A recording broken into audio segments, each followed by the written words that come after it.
I'm Lexy Davis, a love embodiment coach who helps people create a love that feels like home, and I'm here to bring more romance and playfulness into the world. I'm also an international retreat host, vibe curator, and human connector. I serve people through my business, Alive to Enjoy, and this podcast where I invite guests from around the world to sprinkle their wisdom and expand your perspective so you can create the deepest love you possibly can reach in this lifetime. I also want you to live the most joyous life, whatever that looks like to you, and I hope that this slice of the internet brings you lots of smiles and helps you keep your heart open. Thank you for choosing Heart Snuggles to be in your ears each week, and I'm so glad you're here with me.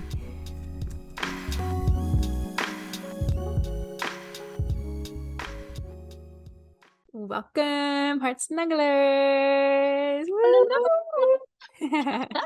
Love it.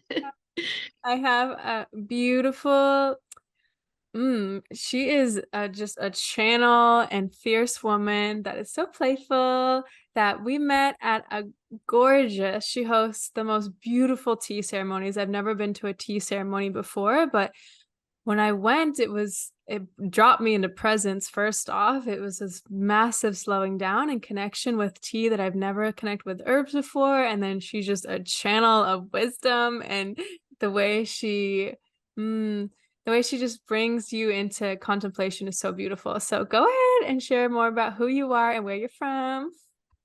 Hello. Wow, what a beautiful intro. So my name is Feva Kristina. I'm currently in Slovenia visiting my family. This is where I'm from, but we met in Bali, and you actually came to my first ever publicly hosted tea ceremony. And I've been a tea nerd for some time. It's been one of my favorite practices because it's just so simple yet so grounded and earthy. And one of the things that, as a manifesting generator with Mars on my ascendant, something that I'm mastering and learning in this lifetime is to slow down and drop into stillness and silence. It scares the shit out of me sometimes, but I feel like tea really brings me into that space. And yeah, for me, it's a plant medicine. We drink nature in order to remember our own. And this is something that I work with my clients, with groups, with myself. Unfortunately, sometimes also with my family, which is not a role that I want to continue playing. But hey, another one of those life lessons. So I weave as a Tantric Astrology, human design, gene keys, Akashic records, all of these beautiful tools to understand our essence, our energetic blueprint, and bring it into artful embodiment, sensual shadow play, which is just like a yummy version of the shadow work, so that it doesn't have to be heavy and needy and greedy, but it can be fun and pleasurable and light. Yeah, so that's the field in which I play with, infused with pleasure, sensuality. Yes, and I love your business has so many sensual innuendos. It's so fun. You're so creative with that. Gracias. I'm a Libra, so, love to work with some tangible aspects, structures, different perspective, different angles, and then bringing them together into a comprehensible, applicable, practical way, because that's what I feel like spirituality is here for, not to get us out into the clouds, but to actually anchor all of this love and light that we hear about into the body, into the earth. Amazing. Okay, so there's the first two questions of the podcast, and the first question is, will you share a shameful memory around sex or relationships in your life? Get right Is into that how you always open? Yes. How did I miss that? Ooh. Oh shit. I should have prepared for that one. Okay, let's see what first, because there are so many. I'm also should mention a Scorpio rising. So kinkiness is what I live. It's like a cheeky lifestyle that I'm an advocate for. So you said a shameless. Shameful. Oh, okay. A shameful sexual experience. I don't don't feel like I hold many shame around my sexual experiences anymore, because I feel like sexuality I use literally to transmute the shame and to claim my power back. But it's definitely probably connected to all of the experiences. And I have to say, there have been quite a few in my life where I didn't respect my boundaries, where I didn't expect the pace of my body, when I let myself being entered too quickly, when I just gave into the moment for the sake of being it over quicker than because I didn't want to be in it anymore. Mhm. Perhaps all of the times where I faked my orgasm when I was young, but that hasn't happened for the last 10 years, because it's like it does no one any service. So those would probably be those moments. Yeah. Yeah, yeah, it's so common, sadly, that we've experienced that, especially not honoring our body and the timing and who's actually a yes for our bodies. And oh, yeah, it's a journey to learn that and know that we have that power to say no and to trust what our yoni is guiding us to. And also, I'm curious. Tell us one of the shameless stories because you lit up about that. So now I want to know. Oh, girl. Oh, gee. I don't know. There are many. Like, I really feel that sexuality is that, for me, life force energy that just allows us to shine, to step into our magnetism, to feel the most alive. It's literally the act of life giving when used in that for that purpose. But I have many kinks. And I feel like through sexuality, through self pleasure, I'm often going into certain fantasies that would be quite, I don't know if controversial, but definitely oohing, like working with scenarios that would be humiliating, degrading, that are on like the heavier side, and kind of allowing myself to indulge into the scenes that I would never want to actually happen in my life, like, yeah, violent gangbangs or something like that. As much as it can arouse me, it's not something that I would actually like to experience. But giving myself the satisfaction of those shadowy aspects, I think allows me to transmute that energy so that I don't have to unconsciously chase it in my everyday life. So what does that process look like in those moments? Because I've never used sex in that way. So, one of the Bibles in my life, what would it be?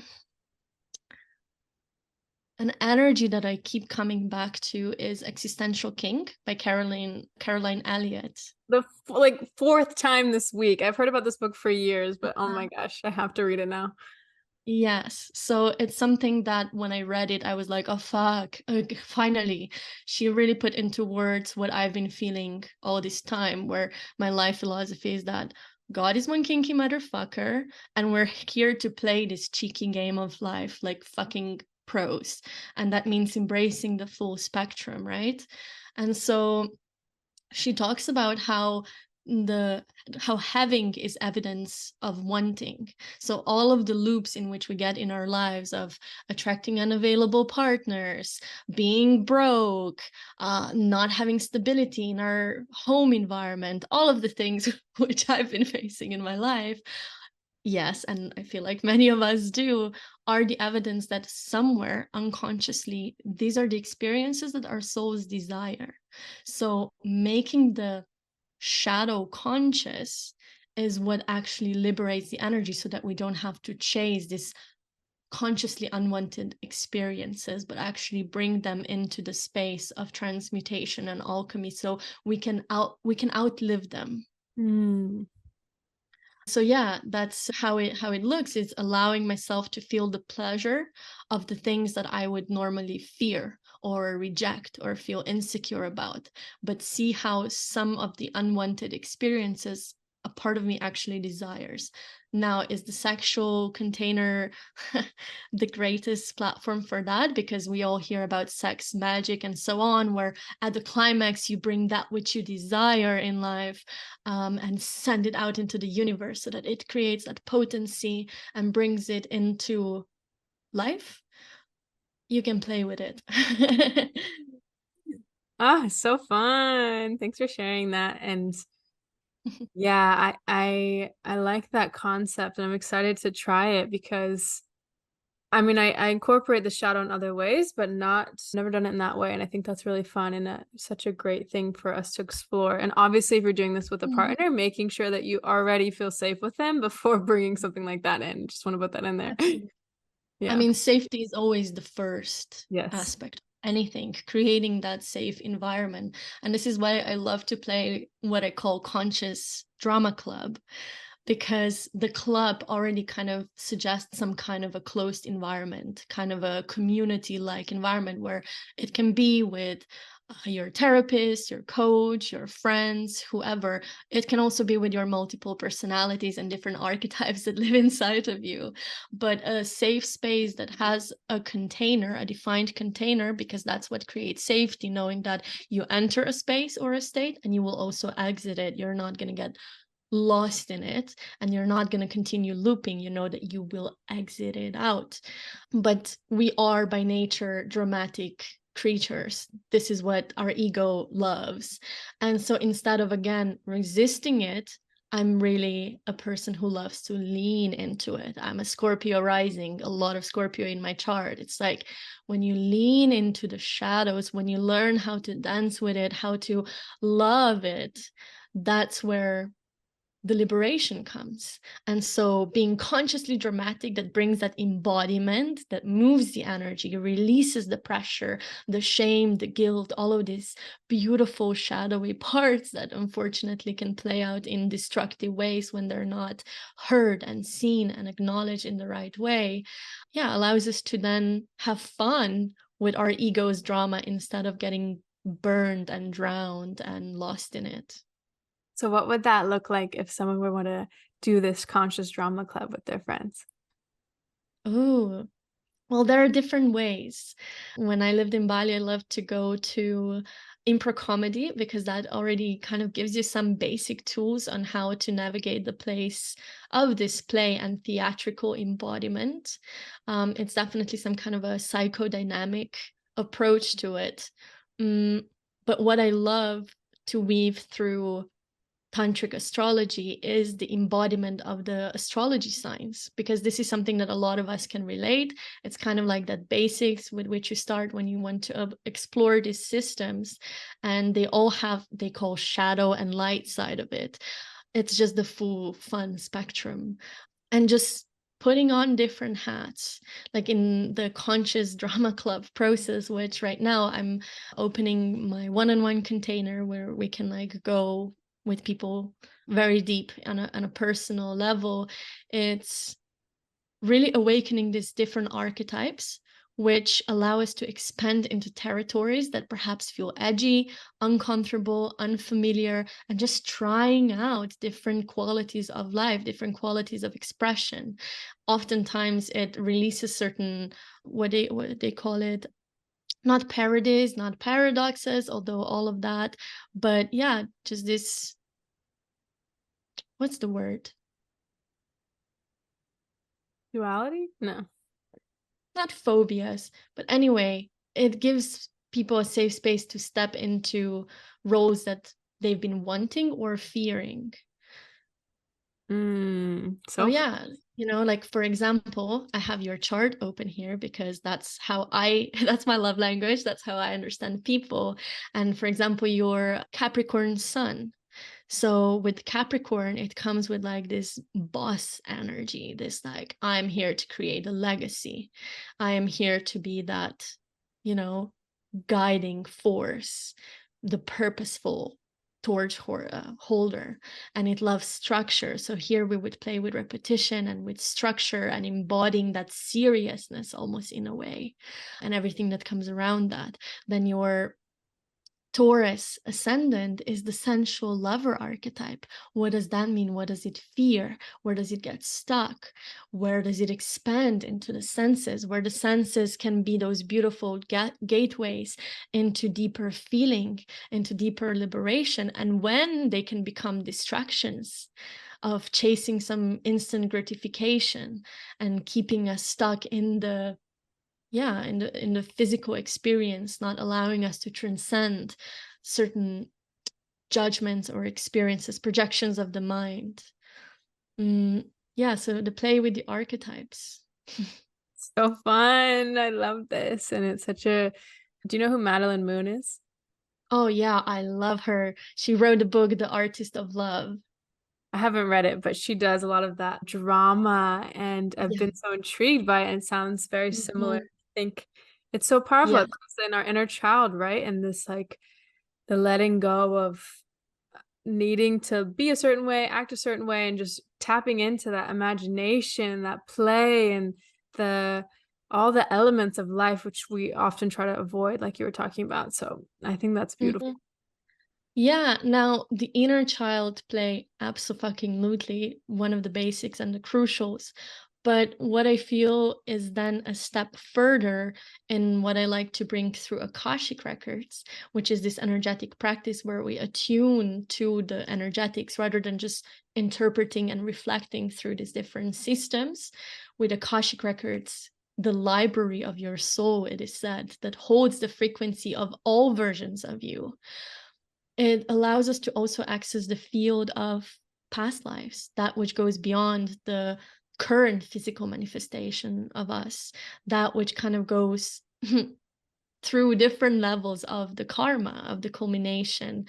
And it feels like it gives that other layer to access the things that, maybe we are not conscious about, or maybe go beyond our childhood experience.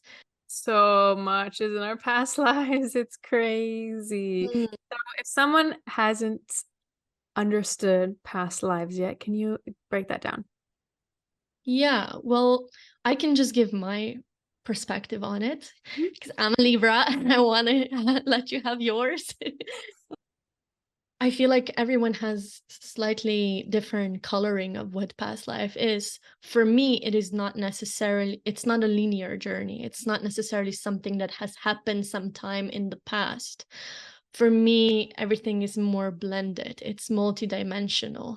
And so the past life, especially working through the Akashic records, which is the quantum field essentially, which has no past and no future. Everything is happening simultaneously in the now. And that's what all of the ancient spiritual teachings are basically saying. All we have is now. And so it is just this multi-layered experience of what I feel like the universe waving and then kind of manifesting in this spark that is your manifestation, your unique imprint. That's how all of these systems of astrology, human design, gene keys are kind of born, based on that first breath that you took when you enter this physical 3D reality, the imprint that you inhaled a piece of the universe, and it's manifesting through your unique gifts, your unique experiences of life. And so the universe keeps breathing, keeps waving, keeps revealing. And so everything is interconnected. Is it your past life? Is it my past life? Well, for me, it comes to what is the patterning and the weaving behind it that determines how you are connected with different sparks of this manifestations, this wider web of energy. Does that make sense? Yeah, it does. I think that helps break it down a little bit more for people because it's such a esoteric term. It's such a, non-tangible term. And I know when Mhm. I first resisted it, and then I opened myself up, and I bet you first resisted it, Capricorn. yes, yes. But yeah, no, I totally agree because I think it's so crucial for this esoteric knowledge to find its way in terms that can be applicable. So I also want to say that I don't want any of us to get stuck in the past life interpretation of, oh, you were that in your past life. And I mean, it is a nature of that karmic cause and effect that kind of continues rolling one into another and growing. And at the same time, it does not determine us. We are literally here to rise through and above, or rather, shall I say, to sink into the core and then liberate it from the center. And that for me is what the Jinkies point towards. Mm. Because it's Amazing. like literally working with the DNA inside our body, where the astrology kind of tells us that poetic, romantic story of our soul, and then human design ties it into how is it manifesting in our body. Jinkies penetrate into the body, and like from the core we rise. Girl, okay. I'm a nerd, okay? I love it. It's so good. And well, we're not gonna get into that too much on this episode, but I also think most people don't know about gene keys. So maybe you just dripped a little bit, but maybe a little bit more. Yeah, a little bit more. Let's see what that means. My Mercury is in Libra. I can talk. Yeah, the gene keys are said to be this library of your aliveness. Essentially, it works with like the matrix of our nature, with the essential energies that live inside of us. And it just shows different expressions of life that are manifesting in our lives, in our bodies. So it kind of gives us that roadmap of the main themes, the main energetics that we are working with in different areas of our lives. So they're quite straightforward in like, this is the sphere of your life's work, what you're here to do, what roles you're here to play. This is the sequence of your relational imprint. This is how you attract people into your life. This is what makes you healthy and radiant, and so on. This is your deepest wounding from which the greatest talent arises. And at the same time, they have this beautiful feminine essence that is based on contemplation and experience. So it's literally a journey that we are invited to take into ourselves. And they map out like all of these systems. They just give us a language and a platform through which we're able to feel ourselves and life more deeply. And it's been such an essential tool in my life because I can get lost and overwhelmed in all of these esoterics, and to have a platform that allows me to ground all of this and make sense of it has been a game changer. It has really kept me sane and understood. So it gave me the ability to understand myself better, and through that, more understanding and also acceptance of the differences between all of us and the whole of life. We love that. That's why I like all these different these elements, and there's all those tests you can do and these things, because it just gives us little nuggets to comprehend what is happening and to understand other Exactly. people so much more. Yeah, it's like a storytelling. It's not to be taken too seriously, because that can be a trap. Like Yeah. I had experiences, especially with like Vedic astrology, which is traditionally a little bit more straightforward and like, this is how you are, this is what you're gonna be like, this is what your life is gonna be like. I love to leave the room. It's like, we don't know. Life is one big mystery, and this is like what is possible. This is what we He's can winking, play with. everyone. Yeah, because God is winking at us with all of the experiences, whether the challenging or the blissful ones. It's all one big wink. It is. Yeah. I love one of my mentors, Sophie Josephina. She calls it Sky Daddy Winks. And Oh, I love her. I love her podcast. I'm a fan. yeah, Yeah, she brings that kinkiness into the polarity play too, and the spaciousness, so that none of these theories become set in stone and like these rules and potentials that we need to rise to with the higher self concept, right? So I recently saw a meme, which is another way of me learning and getting my spiritual wisdom, which is like, fuck the best self and the higher self. I just want to be my favorite self right now. And what does that mean? so good. Yeah. It's so like exhaling. Mm-hmm. Mm. Yum. Okay, now let's get into the juice of the Tantra astrology. Oh yeah. I love me some. So let's break down Tantra for those that don't know, maybe just a little, and then tell us how Mm. that combines with astrology. Well, first of all, I just think tantric astrology sounds really juicy, and it's something that people get curious about.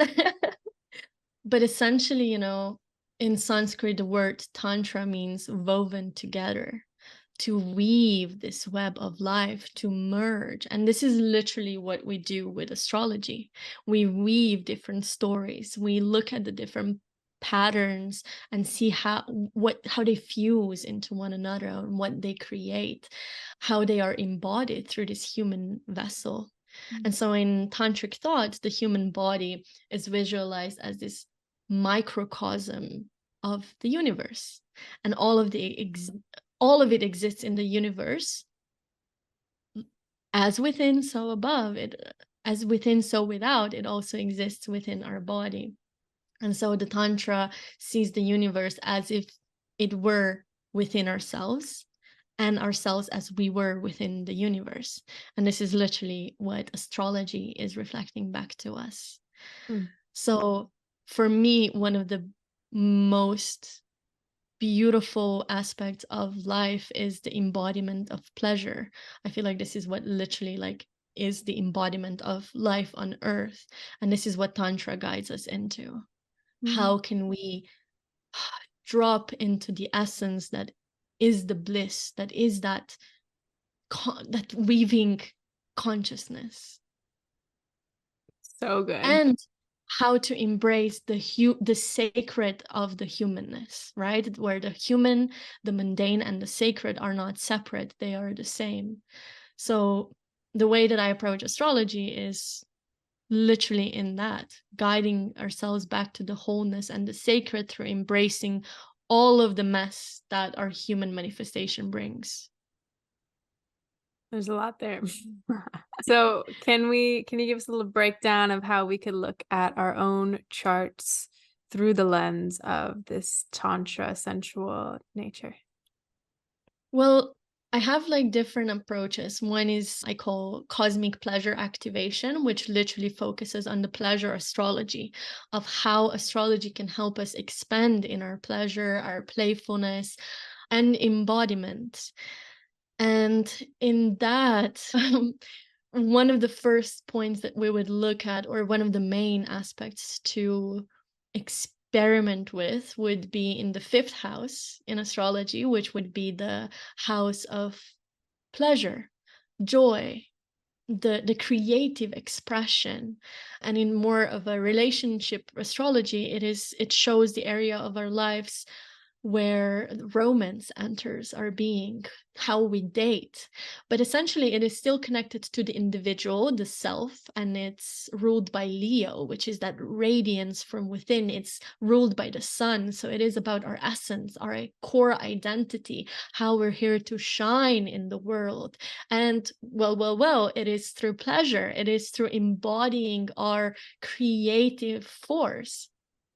So that's one of the houses that we would look in. And then the rulers and the signs, which essentially paint the environment, what is the vibe of this area of our lives. And then the different planets there, or wherever the ruler is, would kind of show different manifestations of it, different personalities, different roles, and so on.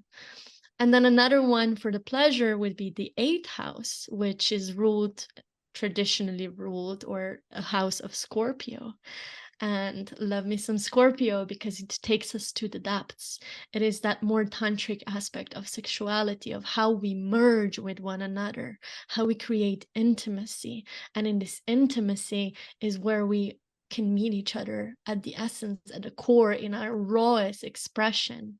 It is in the vulnerability that so much connection is created, right? And there are many different ways to interpret this house. It's never just black and white, but those two houses are what I would call the pleasure houses.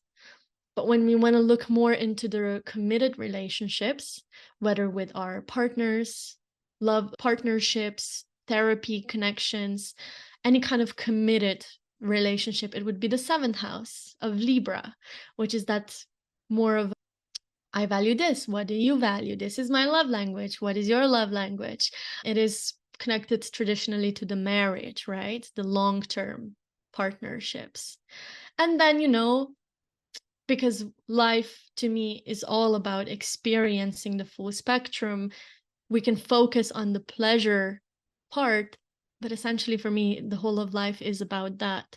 So it is more of the color of pleasure that we bring, but the whole of chart is going to speak about that. Ooh, so fun. I like these and would Mm, love to dive into my chart and know what those those 3 you just talked about, what mine are. yeah, well, so we would still always start with the big three, right? The essential ones being the sun, which is about that core identity, the shine in you, the radiance. When we satisfy the essentials of the sun sign, this is what really brings that joy and a sense of purpose. And for you, it is in Capricorn. So here it's the earth sign, the structure, the groundedness, the purpose is very important for you to feel satisfied, and it is how people are going to kind of recognize that shine in you. So having some kind of a discipline, having some kind of a structure that allows you to express is going to be very important. Then we're going to look at the ascendant, which to me is kind of the manual of life, that energy that we bring in every kind of situation. And for you, that's in Taurus. So it is all about sensuality. It is about savoring the beauty of life. And that's essential. This is literally that front door that allows things to either pass or not pass, that point of attraction as well, to learn how to slow down and enjoy the little things in life, the basics, the mundane, and find the beauty at the core of it all. Mm.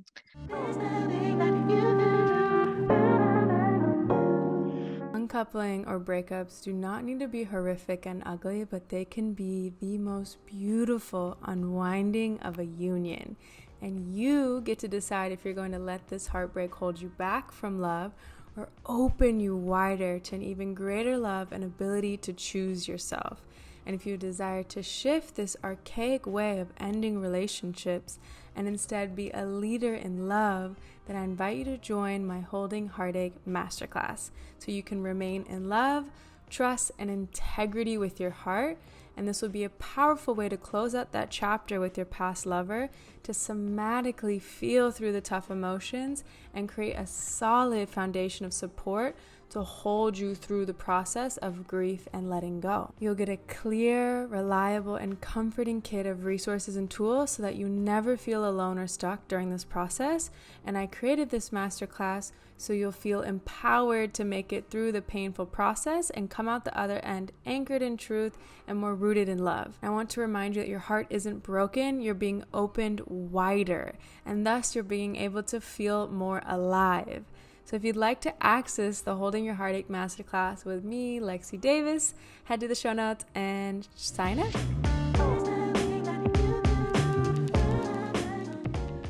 And the ruler, we're going to look at the ruler that is really important. And for you, it's Venus, the planet of love.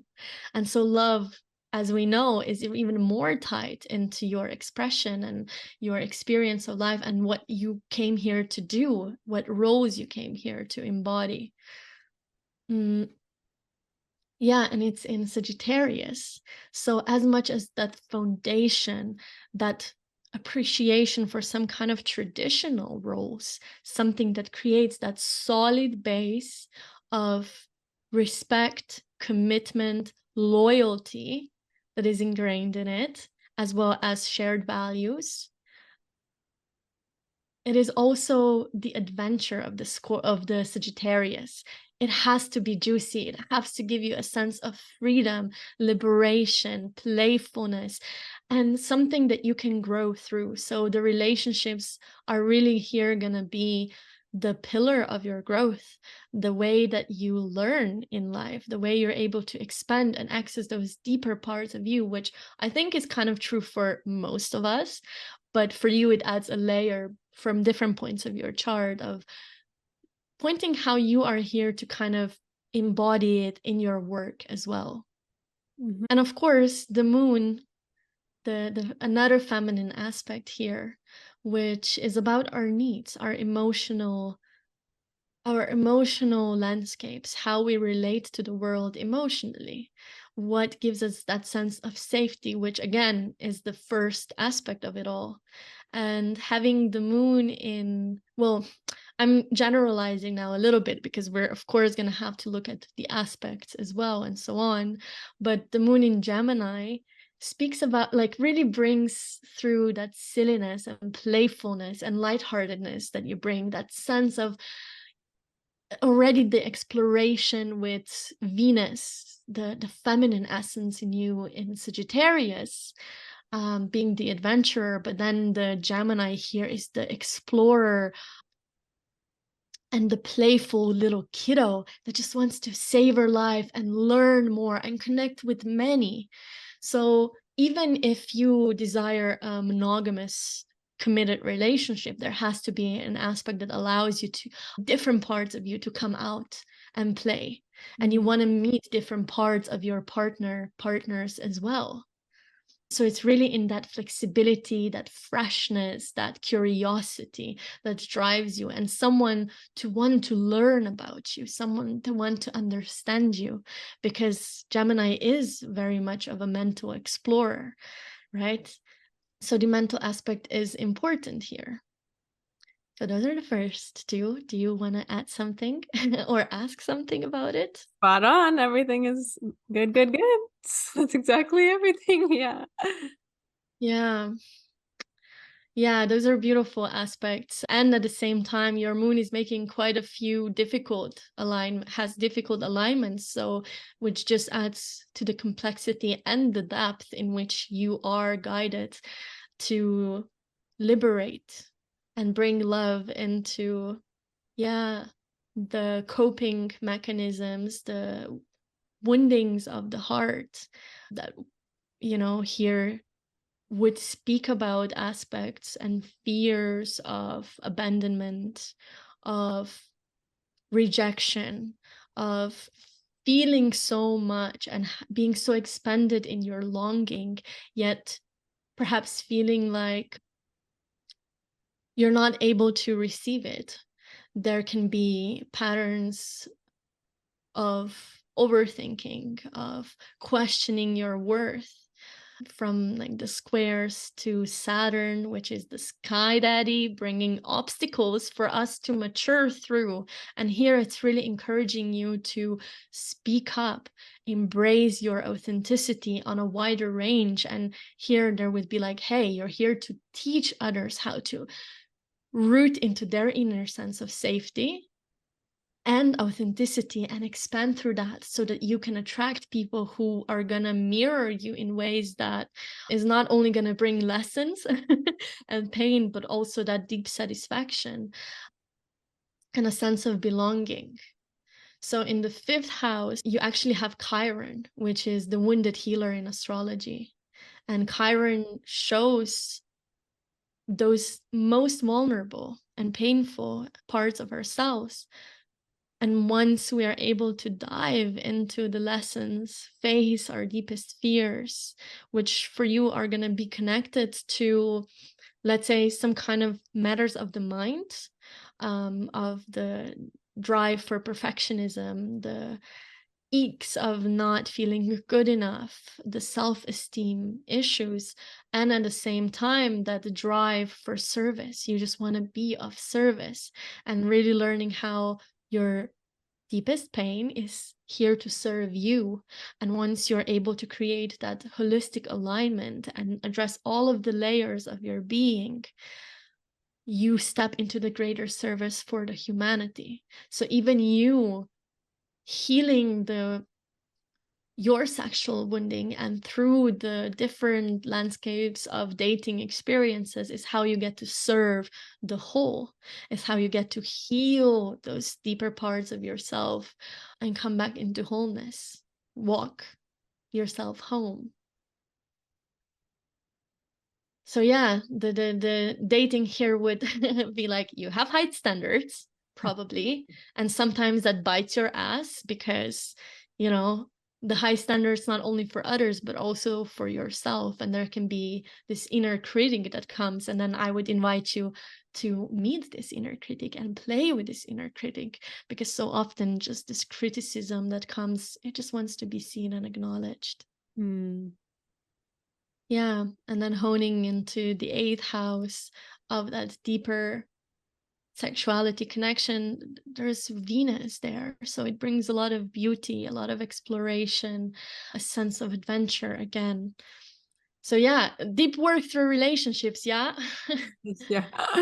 Ah, so good. I love how you read the charts. It's so poetic, and it just feels really nice to hear it from this point of view and to incorporate this perspective into our charts. So, Yes, it's a beautiful knowledge. And the real trick is, how do we embody, live, and sustain it?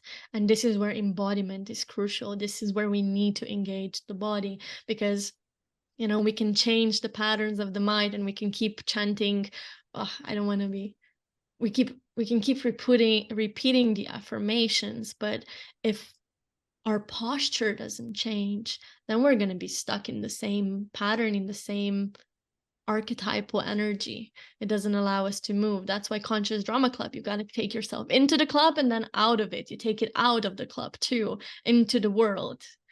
mm-hmm.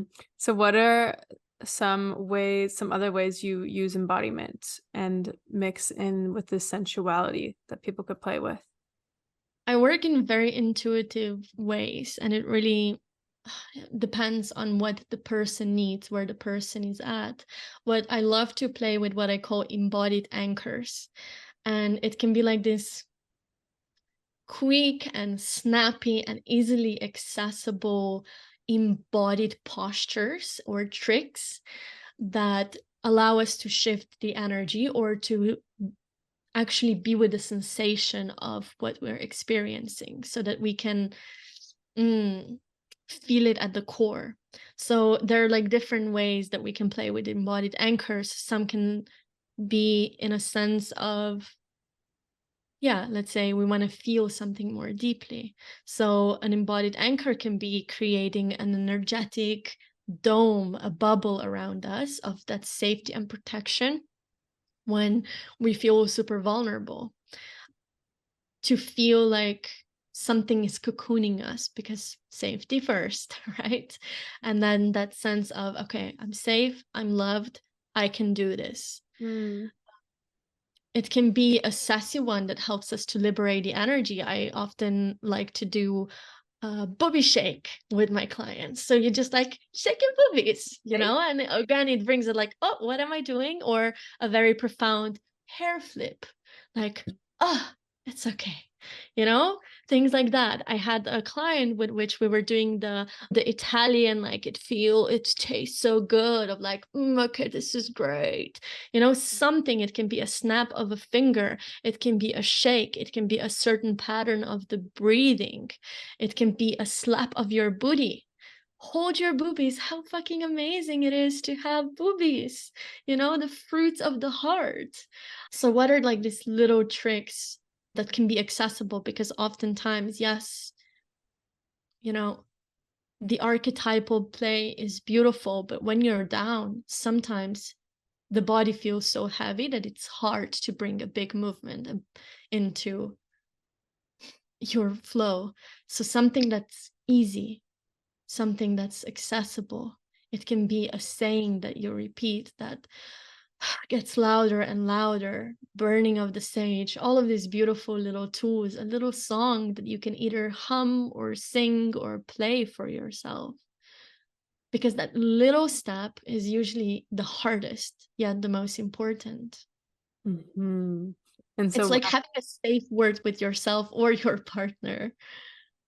yes, that's so important. We forget that we can that we need to access that safety within ourselves. And sometimes in those moments, it feels like there's nothing, there is no safe part. And so remembering that we can activate it through these techniques, which is, I love this. Yeah. And, I like to work with different gods and goddesses. And in particular, I've been called like so many now, because it is awakening to, like, yeah, the more shamanic mythology, and studying the Egyptian astrology, cosmology.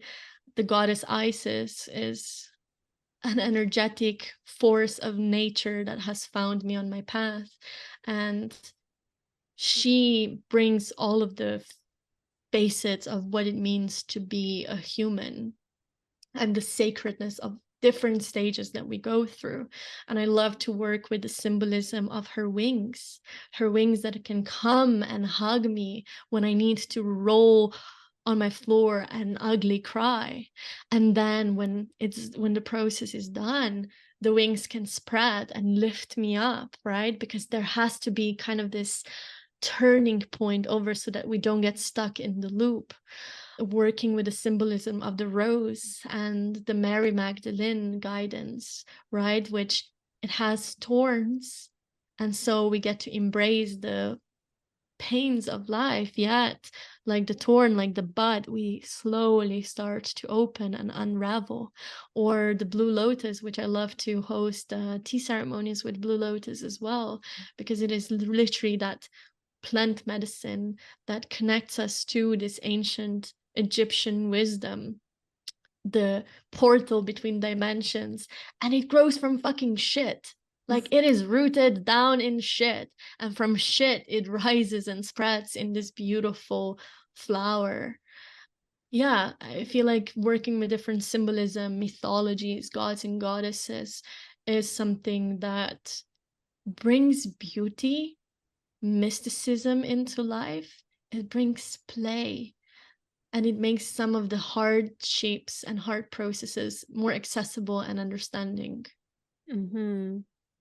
Yeah, I love that. And I love how there's so many elements. So my work is heavily based on what works for you, right? And so having, Mhm. whether it's the goddesses or the symbols of a rose or using your body, shaking your titties, I love that. All these different things. It's like, just try them out and see what feels good. Or hire, have a little session, find out, like, get that one-to-one support where it's yeah, that feels really nourishing and good. So thanks for sharing all those. And I'd love to know how we could bring in a goddess archetype. How can we invite that in and start embodying one of those? Mm. I feel like the goddess invites you in. I don't think it's really us.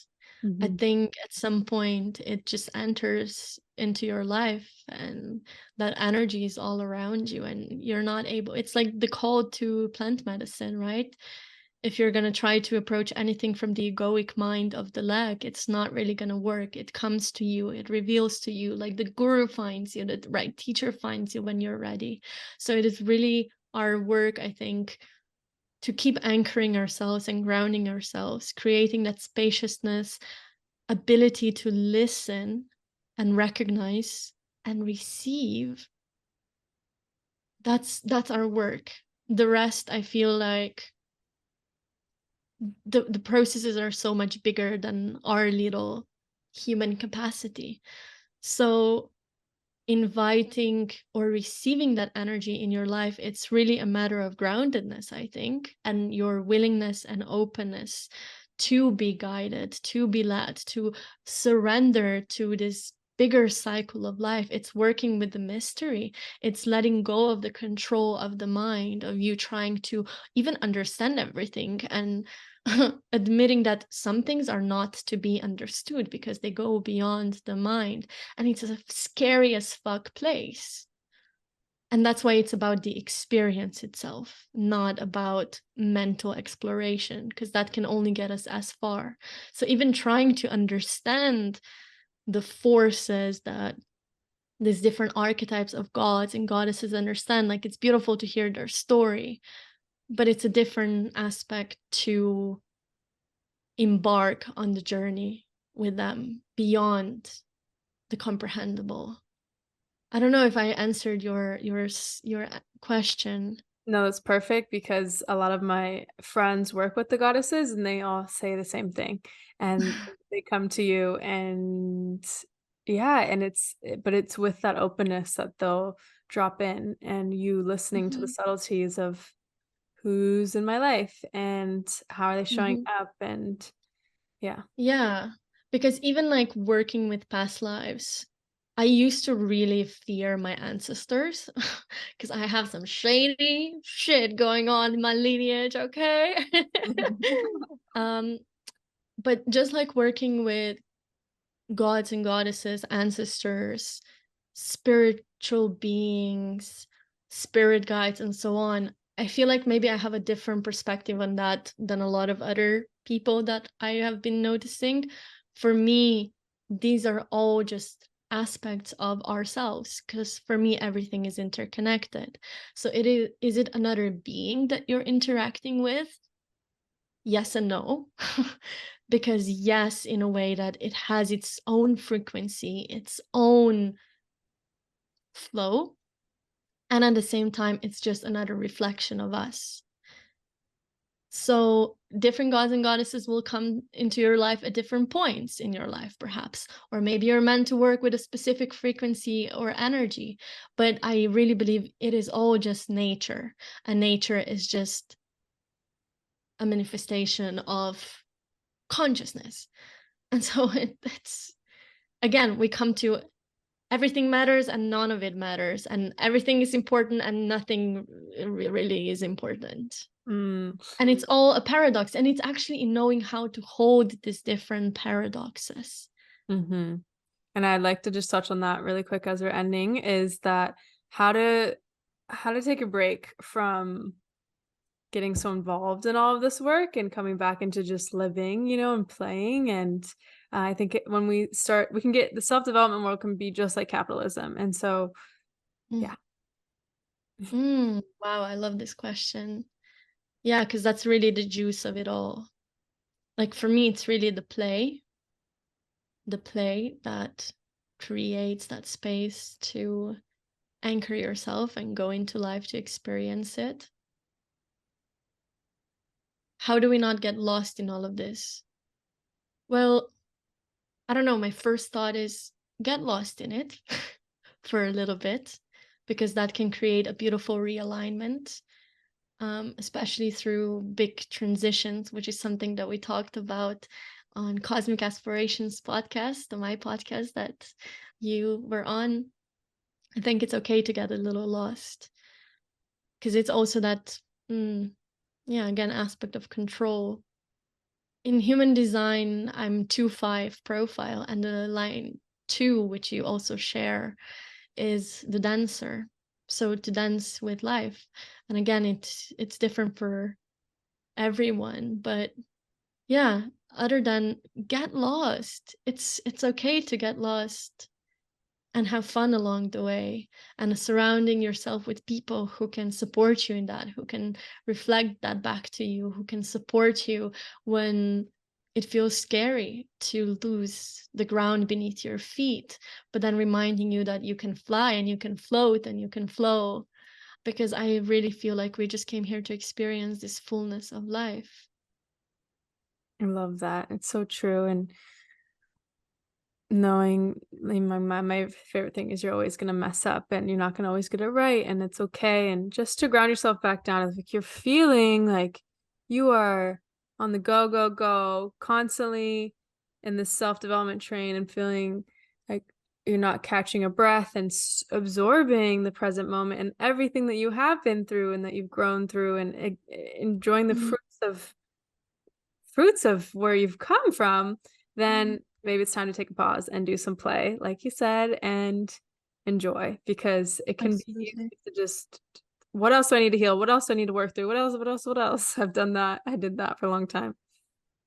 Yeah, and it's that reminder that, so much of this self-development is fueled by the need to fix ourselves, the feeling that something's wrong with us. Mhm. And I don't think that's, I wanted to say, I don't think that is ever the case. Then we come to the field that it's probably another podcast of, well, what about all of the so-called evil that exists in the world?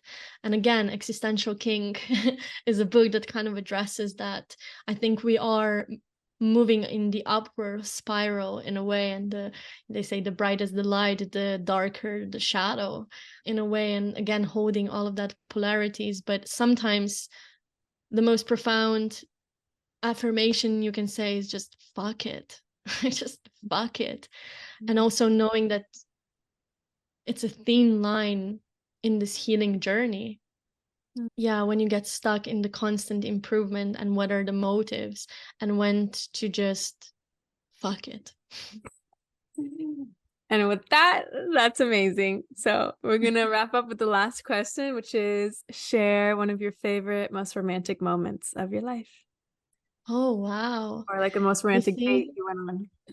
Oh shit. Okay. Well, you see, my moon is in Sagittarius, so the definition of my romance is definitely more on like the silly, playful side. What would be the most romantic moment of my life? Whew. It doesn't have to be of your life, but like one that pops out. Mm-hmm. Mm. Damn, it would probably have to be something really kinky. We love to hear it. I think one of the most romantic moments of my life was when, with my ex-partner, we were traveling in a small pedo-looking white van, and we parked in the middle of a field by the river, and I had my grandfather's garden ropes, and we did rope play, and he tied me up in this little pedo van. And there was a party going on in the next house, birthday of a friend of mine. And after this beautiful, juicy rope play in the van, we stepped out, and there was a Milky Way, like the sky full of stars. And it was just a very yummy moment to remember. And Wow. just being in the nature, playing and enjoying. Ooh, I like that. Spicy. So good. Mm, Amazing. Well, tell mm, everyone where they can find you and what you're offering. mm. Yeah. So you can find me almost everywhere as Feva Kristina with a K. And the playground in which I operate is called Cosmic Explorations. And you gotta spank your booty when you say explorations, because it's juicy, it's slightly kinky, the ass play can be a little bit taboo, but once you relax into it, it's really pleasurable. So I do one-on-one sessions. Either you can get a one-time cosmic hit through a session that combines all of these different tools together, or what I love to do through Conscious Drama Club, which is a 3 or 6 months one-on-one journey where we can really go deeper into the embodiment and the application of this wisdom. And then I have a bunch of different embodiment courses, and you can find everything at cosmicexplorations.com. And yeah, as a Libra, I love to connect, and I would love to hear more from people and what they gathered from this episode. And if you want to dive deeper into relationship astrology, pleasure astrology, I'm your gal. You're so cute. Thanks so much for coming on and sharing your magic. Thank you for snuggling my heart with being yourself and, yeah, bringing your unique flavor into this world. It is much needed and extremely yummy and valuable.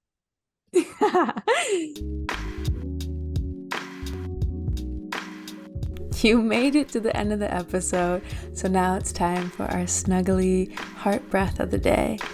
Place a hand or both hands, if it's safe to do so, over your heart and take a big breath into your heart center.